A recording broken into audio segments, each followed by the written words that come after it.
Que se passe-t-il quand on s'approche un peu trop près de la vérité concernant les ovnis?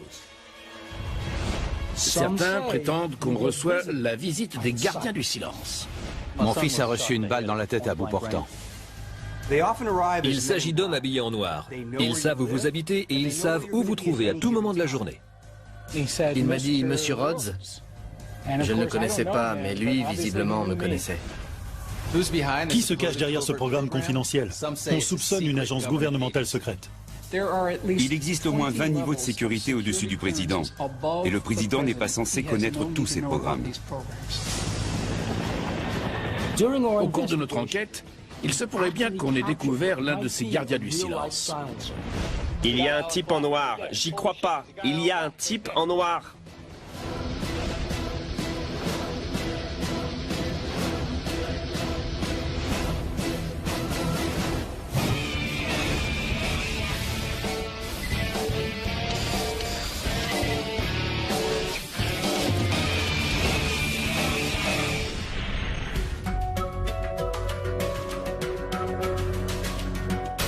Il reste encore une chose sur laquelle on n'a pas enquêté.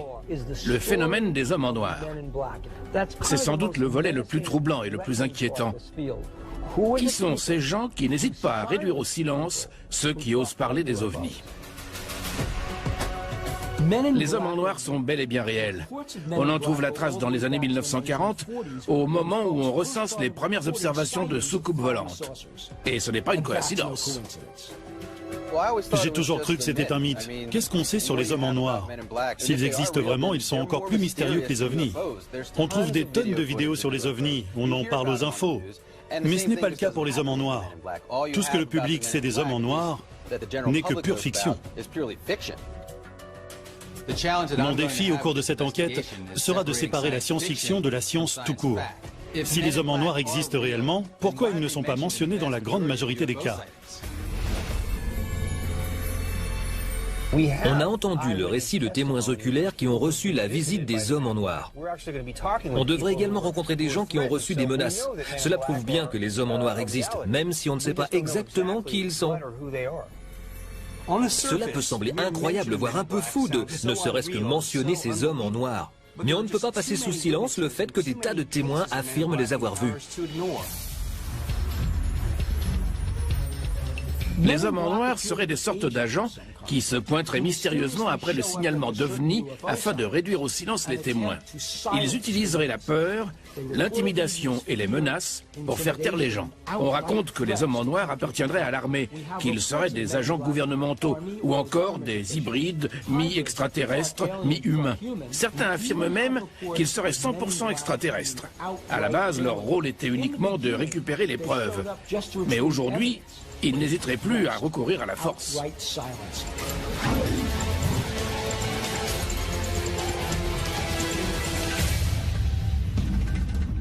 C'était juste avant Noël 1987. J'ai vu 4 objets survoler le centre commercial. Quelque temps après, j'ai reçu de la visite. Danny Gordon est animateur radio à Wheatville, en Virginie.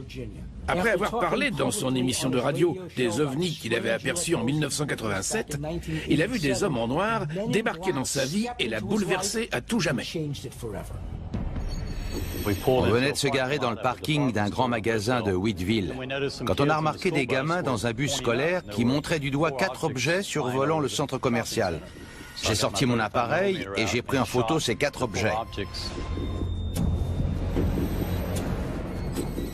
Des gens qui s'y connaissaient un peu plus que moi en physique ont mesuré ces globes.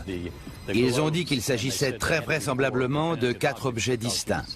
Ça ne pouvait pas être un seul objet avec 4 lumières dessus. La photo de Danny semble montrer 4 objets distincts dans le ciel. Il n'est pas le seul à les avoir vus. Plusieurs autres personnes se trouvaient sur le parking ce soir-là.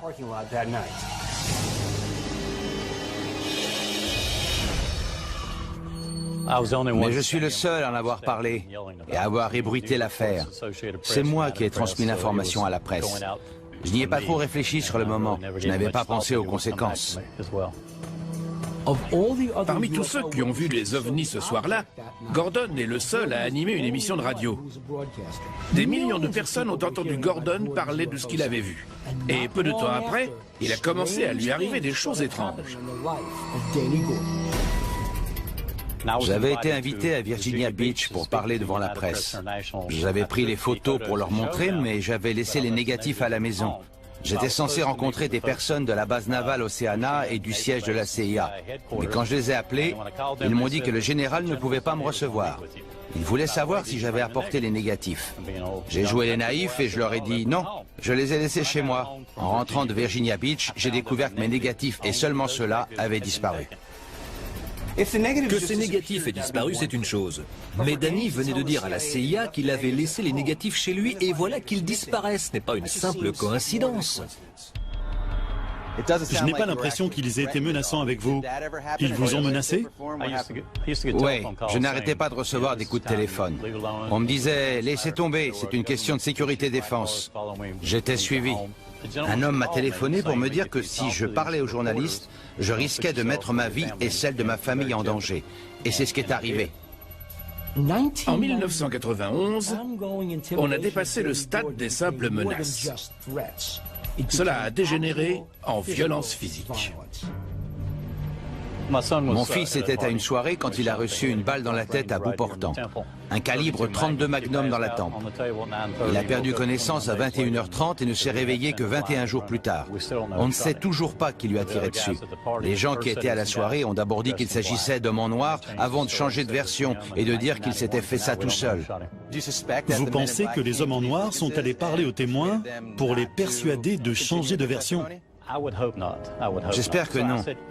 Mais j'ai dit à ma femme que s'il y avait ne serait-ce qu'une infime possibilité pour que ce soit lié aux extraterrestres, je ne pouvais pas continuer à courir ce risque. Il reste encore à prouver que ce sont les hommes en noir qui ont tiré sur le fils de Danny Gordon. Mais cet incident l'a tellement secoué qu'il a totalement arrêté de parler des extraterrestres. En acceptant de nous parler 18 ans plus tard, il brise enfin le silence. Croyez-vous à l'existence des hommes en noir? Et à votre avis, quelle est leur fonction?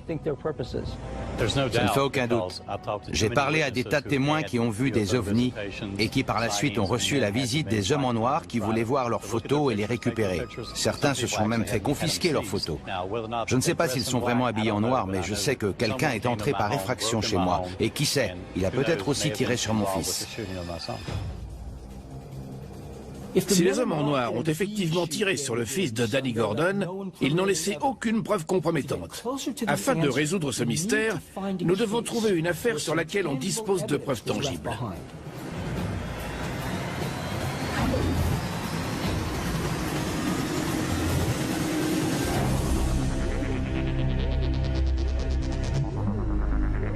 Je m'appelle Timothy Beckley et j'ai réussi à prendre l'une des rares photos d'un homme en noir. Timothy Beckley écrit des livres sur les extraterrestres. Il a lui-même rencontré un homme en noir. Beckley a eu la chance d'avoir son appareil photo avec lui. En 1968, on a recensé de nombreuses observations d'ovnis dans le ciel du New Jersey, et plus particulièrement au-dessus de Jersey City. À plusieurs reprises, les ovnis sont descendus très bas et ils ont atterri dans un parc des environs. Des adolescents ont eu peur et ils ont couru prévenir leurs parents. Je connaissais un type du nom de Jack Robinson. C'est lui qui a été chargé de l'enquête. Il m'a affirmé que pendant qu'ils interrogeaient les adolescents, il y avait une voiture noire avec des vitres teintées garée plus loin dans la rue. De temps en temps, il voyait la vitre descendre et quelqu'un jetait un œil par la fenêtre. À une époque, Jack Robinson travaillait dans une banque à New York. Il prenait le train tous les jours. Pendant ce temps, sa femme partait faire des courses. Elle a raconté que quand elle quittait l'immeuble, il y avait parfois une personne habillée en noir avec un chapeau noir qui l'observait depuis l'autre côté de la rue. On a pris la voiture un matin et on est allé jusqu'à Jersey City pour voir ce qui se passait vraiment. En arrivant là-bas, on est tombé sur le même type, impassible, avec son chapeau enfoncé jusqu'aux yeux et habillé tout en noir. Il n'avait pas l'air à sa place dans le paysage. Jim m'a passé son appareil photo, je me suis penché en dehors de la voiture et j'ai pris une photo de l'homme qui se tenait dans l'embrasure de la porte.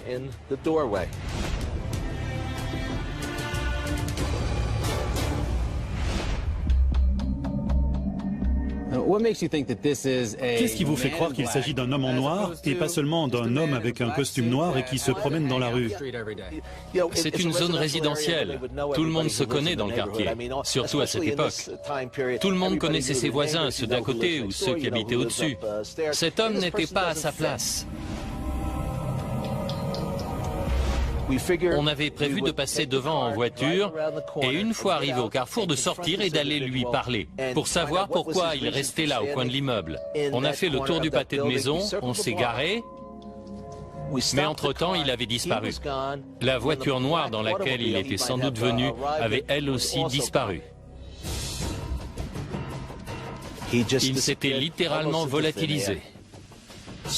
Beckley est parvenu à prendre l'homme en noir par surprise. C'est historique. C'était la première fois qu'on réussissait à prendre une photo d'un homme en noir. Oui, Tim Beckley a pris une photo d'un homme en noir, mais et après? C'est la photo d'un homme qui portait par hasard du noir ce jour-là. Vous êtes convaincu que les hommes en noir existent réellement et qu'il ne s'agit pas d'un mythe ou d'une histoire inventée? Non, pas du tout. C'est la vérité. Cette photo le prouve.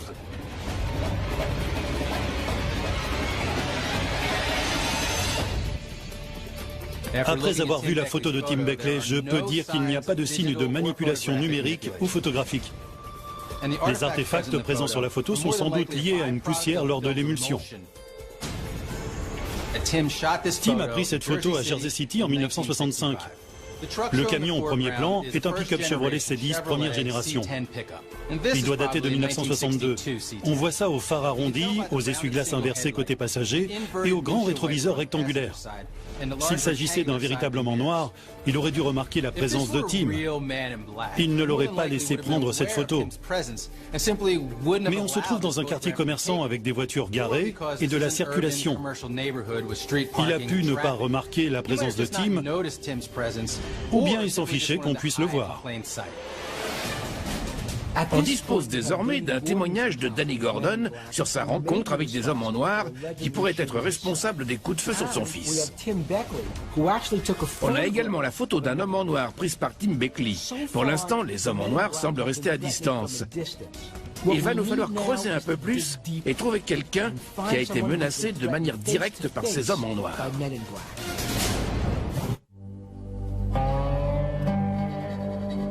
Deux hommes habillés en noir se sont approchés et ils m'ont dit « On est appelé à se revoir ». Je m'appelle Johnny Sands et pendant 34 ans, j'ai reçu des menaces de la part d'hommes en noir.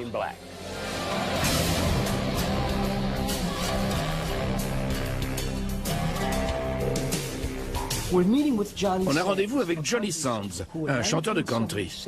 En 1976, dans la banlieue de Las Vegas, Johnny a fait une rencontre étrange avec des hommes en noir. J'ai vu un faisceau lumineux dans le ciel qui était dirigé sur ma droite. On aurait dit un objet de la forme d'un cigare. La voiture de Johnny Sands était tombée en panne. Il avait la tête sous le capot pour essayer de faire redémarrer sa voiture. Soudain, il a vu deux extraterrestres s'avancer vers lui. Ils se sont approchés de moi. J'ai eu envie de partir en courant, mais j'ai réalisé que je ne pouvais plus bouger. Ils me fixaient avec leurs yeux. Ils avaient une petite bouche plissée. On aurait dit qu'ils n'avaient pas de dents, mais ils avaient un gros nez, une sorte de protubérance de chaque côté du visage.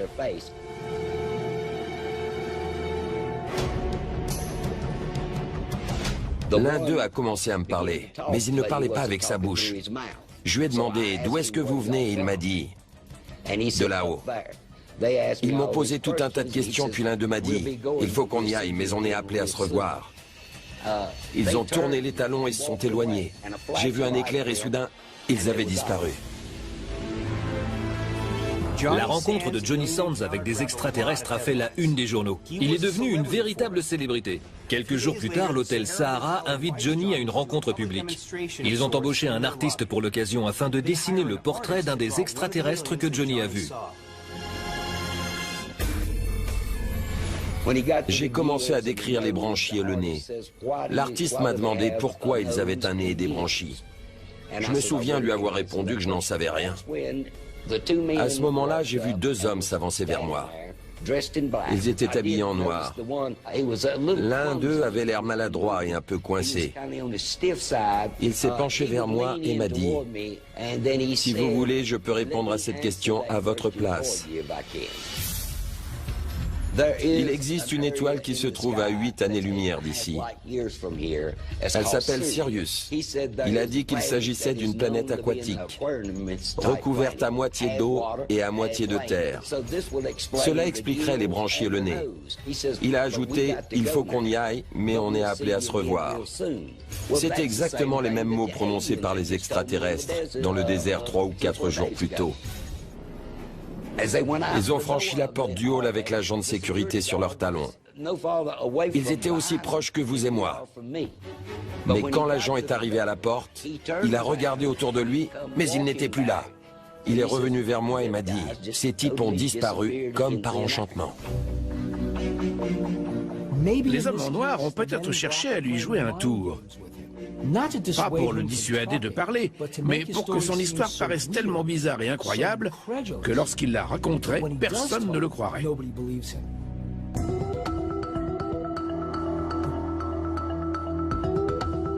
Johnny, voici Mike Brassel. Bonjour Mike, ravi de vous rencontrer.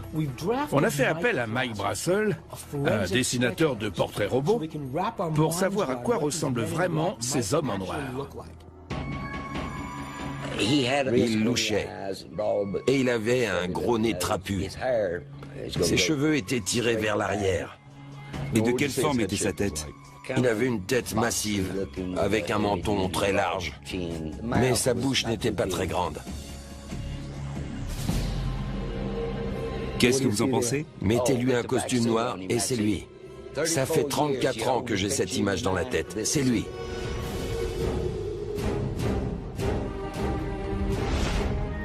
Le portrait de l'homme en noir aperçu par Johnny Sands a l'air fidèle à la réalité. Johnny semble avoir du mal à le regarder. Que penses-tu de l'histoire de Johnny Sands? Il est très précis sur ce qui s'est passé. Vu tous les détails qu'il donne, je pense qu'il est réellement arrivé quelque chose à Johnny Sands. On ne peut pas faire comme si de rien n'était. Johnny Sands est non seulement passé au détecteur de mensonges, mais il s'est également soumis à une analyse de stress vocal. D'après les autorités, il dit la vérité. Et même si ça a l'air tiré par les cheveux, j'aurais tendance à le croire. On a entendu toutes sortes de choses. Certains nous ont dit qu'ils s'étaient montrés menaçants, d'autres qu'ils avaient agi bizarrement, d'autres encore qu'ils pourraient être extraterrestres. Le seul point commun pour l'instant, c'est que ces hommes étaient tous habillés en noir. Il ne s'agit pas simplement d'hommes habillés en noir. Ces hommes sont là pour surveiller ce qui se passe, comme le montre la photo prise par Timothy Beckley. Ou bien ils sont là à des fins d'intimidation et de répression. Que ces hommes en noir soient des humains cherchant à dissimuler la présence des ovnis, ou bien des extraterrestres là pour observer ce que l'on fait, une chose est sûre. Il existe un lien direct entre les hommes en noir et les ovnis.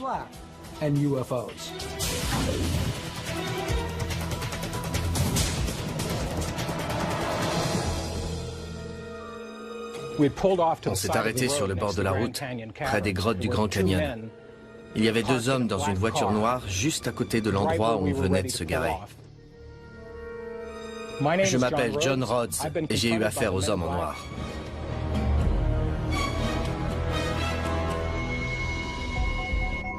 On a fait la connaissance de John Rhodes lors d'une précédente enquête portant sur la présence de bases extraterrestres souterraines à Dulce, au Nouveau-Mexique. En 1996, alors qu'il recherchait une base souterraine dans la région du Grand Canyon en Arizona, il a dû tomber sur quelque chose d'important parce qu'il a croisé la route de plusieurs personnages étranges. J'arrivais de Las Vegas pour explorer les grottes du Grand Canyon. Je me suis arrêté sur le bord de la route où était garée une voiture noire bien brillante. À l'intérieur, il y avait deux hommes en costard noir qui m'attendaient. L'un d'eux était appuyé sur la voiture. L'autre s'est avancé vers moi alors que j'étais en train de me garer. Je suis sorti de la voiture et il s'est approché de mon véhicule. Il m'a regardé droit dans les yeux et m'a dit « Monsieur Rhodes ?» Je ne le connaissais pas, mais lui, visiblement, me connaissait. Ces types connaissaient votre nom? Oui, ils connaissaient mon nom, mais surtout, ils savaient que j'allais venir. Je trouve ça étrange que ces deux hommes surgissent au milieu de nulle part et qu'ils connaissent le nom de John Rhodes. C'est tout sauf une rencontre fortuite. Il m'a dit, vous savez, monsieur Rhodes, vous pourriez tomber et vous faire mal. Vous pourriez finir dans un trou. Personne ne vous retrouvera jamais. J'ai pris ça pour une menace. Et après? Ils sont remontés dans leur véhicule. Je ne les ai pas vus partir. Je ne voulais pas qu'ils croient qu'ils avaient réussi à m'intimider. Est-ce qu'ils avaient un badge sur leur veste ou bien dans leur portefeuille? Rien. Quand j'ai regardé leur véhicule, j'ai remarqué qu'il n'y avait pas la moindre trace de boue. Personne n'était passé à côté d'eux et avait projeté de la boue sur leur voiture. Leurs chaussures noires étaient bien brillantes. On pouvait se voir dedans. Ils détonnaient dans cet endroit. On aurait dit qu'ils venaient juste de descendre de voiture. Tout avait l'air neuf. Leur voiture, leurs vêtements, leurs chaussures, absolument tout. Je trouve ça étrange qu'au milieu du désert, ils n'aient eu aucune poussière sur leur voiture et sur leurs vêtements. Comment vous expliquez ça? Vous ne pouvez pas. Pourquoi vous ont-ils averti? Qu'est-ce que vous étiez venu chercher ici? Seulement 3,3% du Grand Canyon ont été explorés. Ça veut dire que 96%, autrement dit près de 5000 km², n'ont jamais été foulés par l'homme. Les réseaux de grottes de ce plateau calcaire de plusieurs centaines de kilomètres carrés sont l'endroit idéal pour construire des installations militaires souterraines. Pas besoin de creuser. Il suffit de s'installer dans une grotte. Et si ces grottes sont reliées les unes aux autres par des tunnels naturels, c'est encore mieux. Cet endroit est vraiment idéal. La géologie du Grand Canyon fait qu'on trouve des grottes et des tunnels souterrains. John Rhodes pense qu'il existe un réseau de bases souterraines qui relie peut-être le Grand Canyon à Dulce et à la zone 51, réputée pour être de véritables hubs de la rétro-ingénierie et de la technologie extraterrestre. Ce serait incroyable si la théorie de Rhodes se confirmait. Imaginez qu'il y ait des tunnels reliant toutes ces bases extraterrestres souterraines. Cela permettrait d'expliquer la présence des hommes en noir. Est-ce que j'ai peur? Je dirais surtout que j'ai peur pour vous.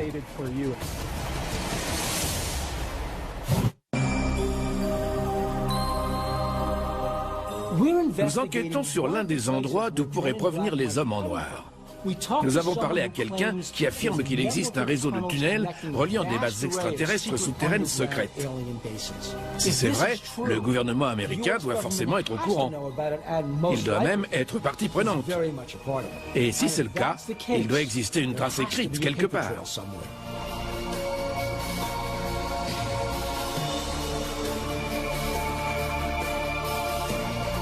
Nous avons rendez-vous avec Michael Schratt, un historien de l'aérospatiale militaire qui, au cours de ses recherches, a découvert que le gouvernement américain se cachait peut-être derrière les hommes en noir. Mike, j'ai une question. Qui sont les hommes en noir et qui signent leurs chèques? La rumeur court que les hommes en noir appartiennent à une opération ou une organisation gouvernementale secrète, financée par une caisse noire. Et ces sommes sont prélevées sur le budget de l'armée de l'air. D'où vient cet argent? Est-ce qu'il s'agit de l'argent des contribuables?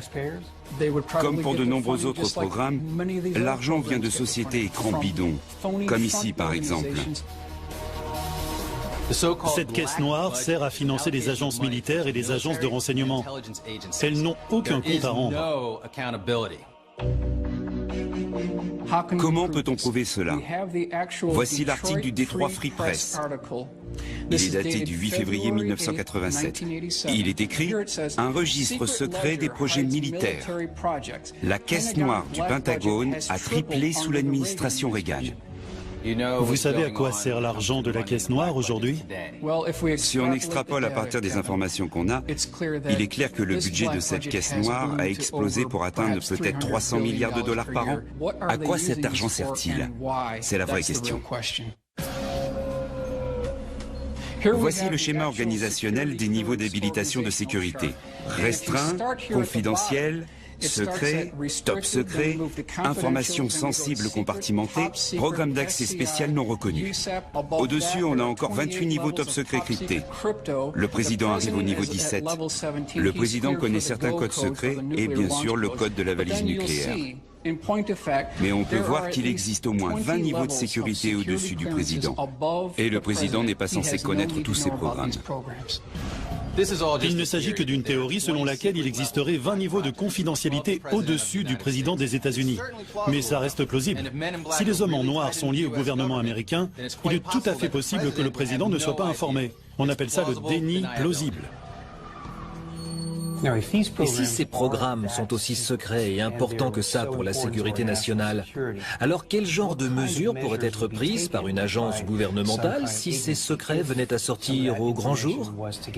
S'ils étaient en mesure de créer un vaisseau pouvant aller sur Mars et revenir sur Terre en quelques heures à peine, est-ce qu'ils courraient le risque de voir cette technologie tomber entre les mains de nos adversaires ou de membres du gouvernement? Non. Ils seraient prêts à tout pour garder le secret. Ils doivent maintenir leur supériorité à tout prix. Est-ce qu'ils iraient jusqu'à tuer? Sans hésitation.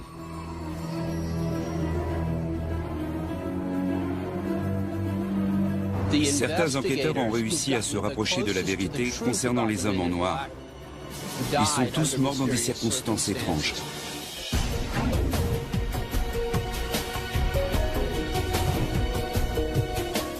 Allen Greenfield est chasseur d'ovnis et auteur. Il s'intéresse depuis des décennies au phénomène des hommes en noir. Il sait jusqu'où ils sont prêts à aller pour réduire au silence ceux qui en savent trop. On a tendance à croire que les meilleures affaires concernant les hommes en noir sont celles qui sont les plus anciennes. Les affaires plus récentes ne bénéficient pas de la même publicité pour une simple et bonne raison. La plupart des gens qui ont enquêté sur les hommes en noir sont morts mystérieusement. Aucun d'entre eux n'avait plus de 40 ou 50 ans. Tous ceux qui se sont approchés de la vérité sont morts. Parmi les ufologues notoires, on peut citer le célèbre auteur Maurice K. Jessup. C'était un pionnier. Il a écrit des tas de livres et certains chercheurs pensent que lorsqu'il s'est approché un peu trop près de la vérité, les hommes en noir l'ont fait taire une bonne fois pour toutes. Jessup a écrit un livre intitulé « Enquête sur les ovnis ». Cet homme parfaitement équilibré n'avait aucune raison de se suicider. C'est pourtant ce qui est arrivé. On raconte qu'il est mort asphyxié dans sa voiture. Mais apparemment, le mode opératoire était tellement élaboré qu'il semble évident qu'une tierce personne se soit chargée de ce suicide. Et tout porte à croire que cette personne avait de bonnes raisons de faire croire au suicide de M. Jessup.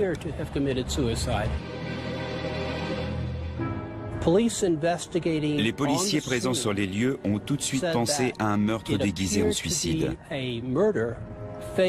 Pour ma part, je pense qu'il a été assassiné parce qu'il était tombé sur quelque chose en écrivant son livre. C'est une vraie victime de ce qu'on appelle les hommes en noir.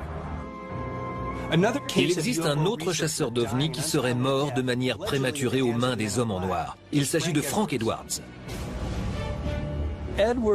À l'époque, Edwards était un célèbre animateur radio. Il parlait beaucoup d'ovnis. Il a reçu des menaces, mais il a choisi de les ignorer. Il a continué ses émissions et a même écrit « Les soucoupes volantes, affaires sérieuses ». C'est le seul livre que je connaisse qui a figuré dans la liste des meilleures ventes. Il a vendu plus d'1 million d'exemplaires. Peu de temps après, il s'est tourné vers sa femme et lui a dit « Mary, j'ai un pressentiment étrange. » Et il est tombé raide mort. On a pu déterminer la cause de la mort? On a parlé de défaillance cardiaque, mais il n'avait aucun des symptômes habituels associés à une crise cardiaque. Je pense qu'il a été empoisonné. C'était un avertissement pour tous ceux qui s'intéressent à l'ufologie. Moi, je le vois comme ça. En ce qui concerne la mort de Frank Edwards, les autorités ont parlé d'une vraisemblable crise cardiaque. Sur le plan médical, vraisemblable crise cardiaque et crise cardiaque sont deux choses totalement différentes. Peu de temps après, troisième salve. Jim Keith a écrit un livre intitulé « Ouvrage de référence sur les hommes en noir ». Il est mort d'une entorse à la cheville. Il n'avait pas d'autre problème. Il était jeune et en parfaite santé. Il s'est tordu la cheville et il est mort. Curieux, non ? D'après des études récentes, de simples blessures comme une entorse à la cheville augmentent les risques de caillots sanguins. Alors même si c'est très rare de mourir d'une entorse à la cheville, ça reste possible. Rare, mais possible. Peut-être qu'il est décédé des suites d'un caillot sanguin, ou peut-être pas. Mais il est probable qu'il soit mort parce qu'il parlait trop des hommes en noir. Ce fut un plaisir, soyez prudents. Merci Allen. Merci beaucoup.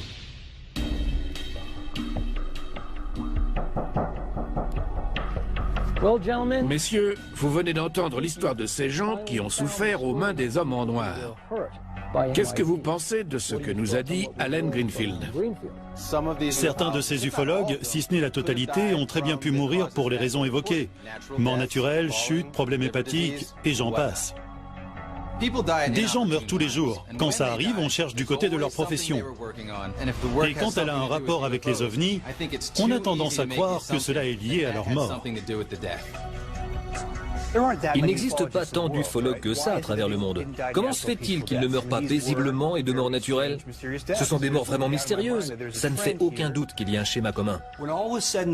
Greenfield nous a parlé de 7 ufologues qui sont décédés prématurément au sommet de leur carrière. 7 ufologues qui s'exprimaient dans les médias, comme Danny Gordon. Ce n'est pas une coïncidence. Il y a forcément un lien. Voilà ce qu'il faut faire. Il faut trouver d'autres témoins qui acceptent de nous conduire à l'endroit où ils ont vu un homme en noir. On doit trouver où se cachent les hommes en noir et ce qu'ils gardent. On va essayer de voir si on peut attirer ces hommes jusqu'à nous.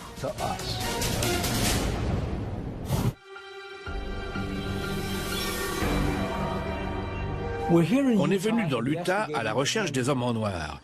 À environ 140 km au sud-ouest de Salt Lake City se trouve un complexe militaire, le Dugway Proving Ground. Le bâtiment a été construit en 1942 afin de tester et d'élaborer des armes chimiques et biologiques pour la Deuxième Guerre mondiale. Il est toujours en service. Ce qui s'y passe est top secret, personne n'en sait rien. On a observé des tas d'ovnis dans la région. Certains chercheurs parlent de Dugway comme de la nouvelle zone 51. Peut-être que c'est de là que viennent les hommes en noir.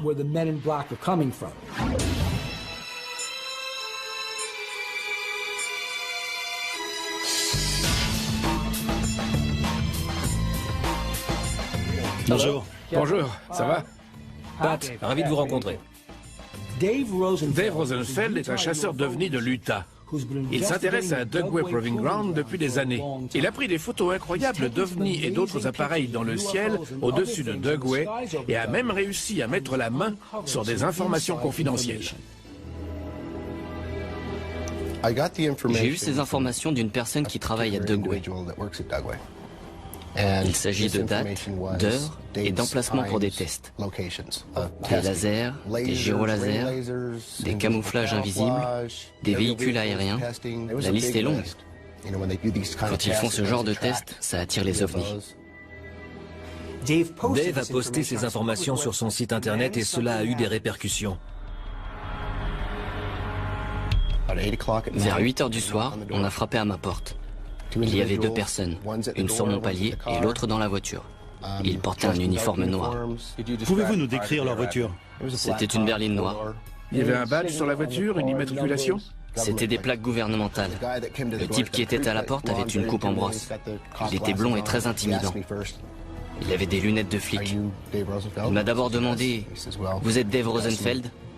J'ai répondu oui. Il a dit « Vous avez posté certaines informations sur votre site internet que vous devez enlever immédiatement. » Il m'a demandé si j'avais un ordinateur à la maison et j'ai dit oui. Il m'a alors demandé d'entrer pour que je modifie mon site. Il m'a suivi dans la maison et m'a regardé faire. Pour finir, il m'a dit « Si ça recommence, on reviendra. Et vous ne voulez pas qu'on revienne, n'est-ce pas ?» Il y a beaucoup d'incohérences dans le récit de Rosenfeld. Si le gouvernement souhaitait fermer son site, il aurait pu le faire depuis n'importe où. Mais cette visite entretient le caractère intimidant des hommes en noir. Ces informations sont restées combien de temps sur votre site avant cette visite?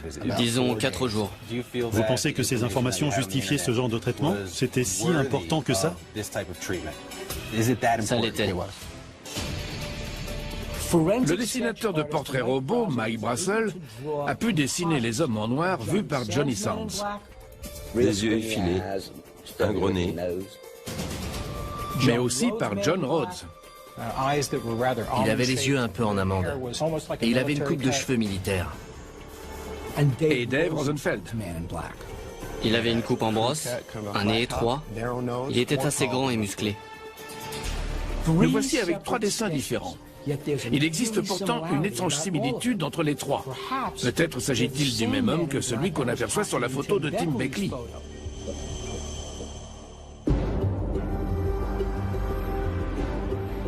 Il y a très clairement un lien entre les ovnis et les hommes en noir à Dugway. On vient peut-être de découvrir la nouvelle zone 51. Et peut-être qu'il existe un contingent d'hommes en noir à Dugway. Il n'y a qu'un moyen de le savoir, il faut aller sur place.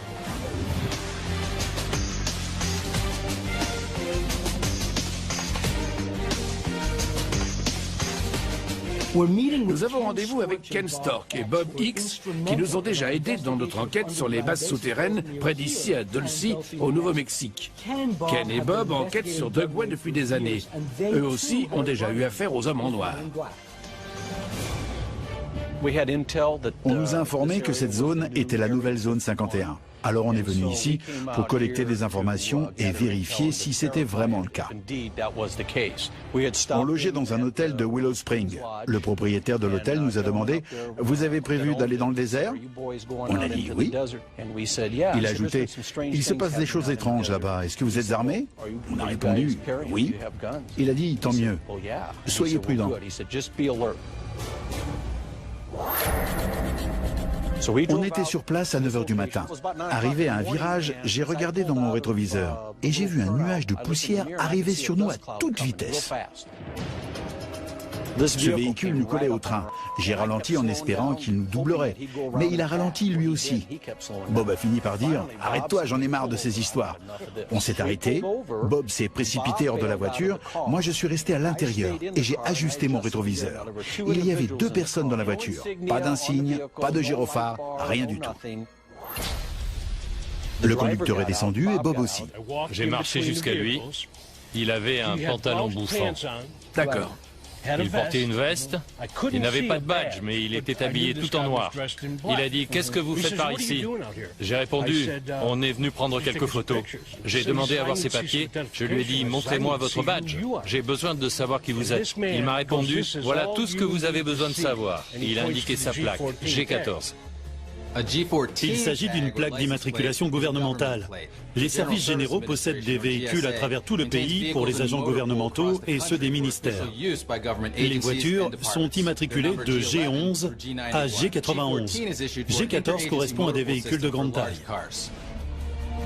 Comme vous pouvez le voir, cet endroit est très isolé. Il n'y avait qu'eux et nous, c'est tout. Ça aurait très bien pu dégénérer. J'avais mon pistolet entre les jambes. Mon rétro extérieur était braqué sur lui et le rétro intérieur sur le passager. Ils cherchaient à nous intimider pour qu'on abandonne. Ils s'attendaient à ce qu'on tombe à genoux et qu'on les supplie. Mais ce n'est pas ce qui s'est passé. Après ça, on est remonté en voiture et on est parti.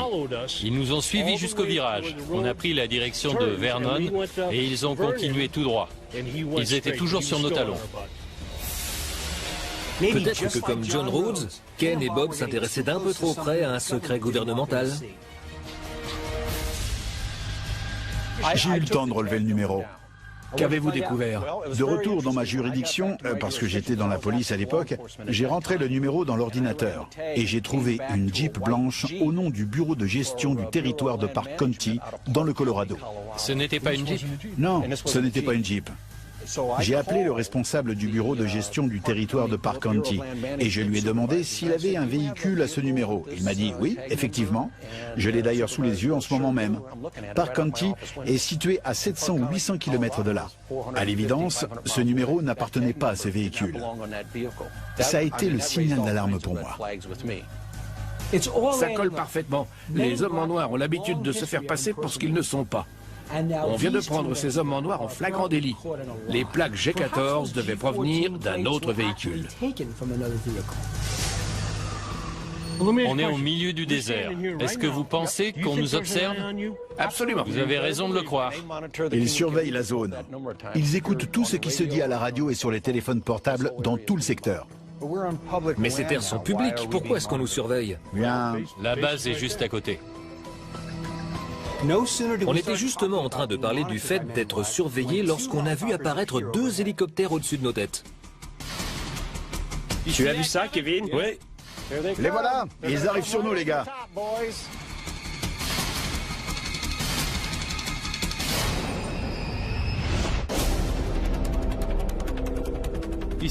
Tu as vu ça, Kevin? Oui. Les voilà, ils arrivent sur nous, les gars. On se trouvait juste à côté de Dugway dans l'Utah. Certains l'appellent la nouvelle zone 51. Des chercheurs sont convaincus qu'on y pratique de la rétro-ingénierie. Je ne pense pas que ce soit une coïncidence, mais à peine on avait commencé à parler des hommes en noir qu'on a vu débarquer ces hélicoptères noirs.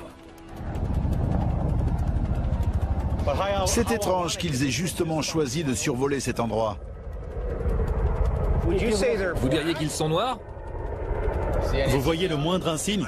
Je ne vois rien, ce n'est pas vert kaki. Non, ce n'est pas vert kaki. Non, c'est vrai, il n'y a pas d'insigne. Vous voyez un numéro sur la queue? Non, je dirais qu'ils sont noirs. Ils sont noirs, oui. C'est vrai. C'est vraiment bizarre. Je connais bien les hélicoptères Chinook qui sont vert kaki.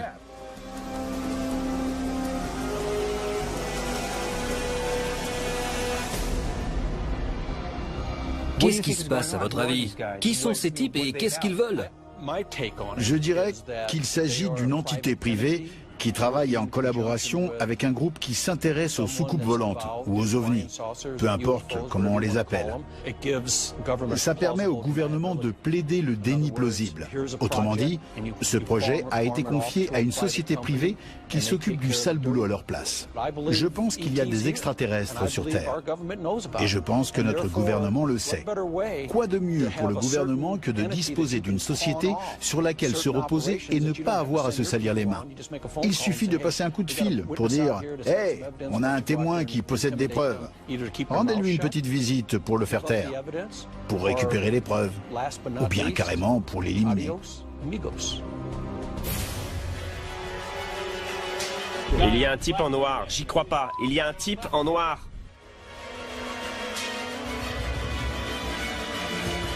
Il est en noir? Oui. Il monte à l'avant d'un camion blanc garé à côté du bâtiment. Il fait marche arrière. Ils ont caché le camion. Le camion est allé se garer derrière le bâtiment. Il est juste derrière le bâtiment. On était à Dugway en train de parler des hommes en noir. Est-ce une coïncidence s'il y avait un homme en noir qui nous surveillait pendant tout ce temps?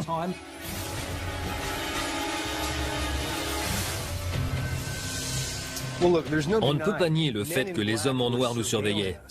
Entre les photos, les témoins oculaires, les hélicoptères et maintenant ça, j'ai bien l'impression qu'il y a un lien entre l'armée et les hommes en noir. En tant qu'enquêteurs, on s'est approché plus que quiconque des hommes en noir. On nous a parlé de menaces et d'intimidation. On en a nous-mêmes été témoins. Ils existent. Et ils en savent plus sur les ovnis que n'importe qui. Ce sont des témoins crédibles. C'est difficile de remettre en question leurs témoignages.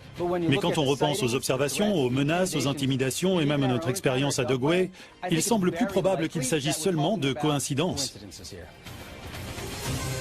Ces hélicoptères effectuaient peut-être un vol de routine et on a pu voir un homme d'entretien en train de travailler.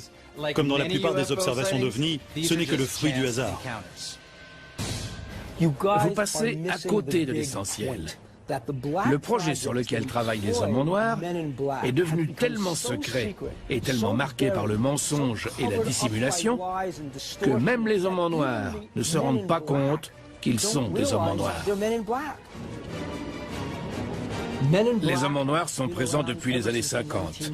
Dans la communauté ufologique, il existe tout un tas d'histoires faisant état de menaces et de violences physiques.